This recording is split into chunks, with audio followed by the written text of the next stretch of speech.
Sirba guyyaa fuudhaa fi heerumaa sirbamu keessaa inni baay'ee beekamu ashoo ashilaadhaam. Ashoon dubartootaa fi shamarran warra gurbaa fuudhuutiin torbaan tokko dura jalqabamee guyyaa fuudhaa galgala xumuramaam.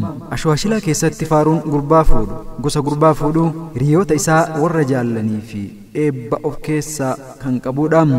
Maramtu akka gaalee qal'oo durba wacaalee qeerransa shan fuusisee qeerroo 50 dulloomsee yoo dhaqaa moonaa mirganaa gorii yoo galaa moonaa mirganaa gorii micayyoo warra fananaa tolii hanga aayyoo nortenaa horii jedhanii makkalloo toluunis hawwii isaanii ibsuufi dabalataanas keessatti kan biraa idaayyaadhaam. Idaayyaan naannoo Oromoo Arsiitti jecha beekamu yoo ta'u hiikni isaa misirroo jechuudhaam. Idaayyaan gaafa mana haadhaa fi abbaa isheetii baate irraa jalqabee hanga waggaa tokko guutuutti idaayyummaadhaan waamamti.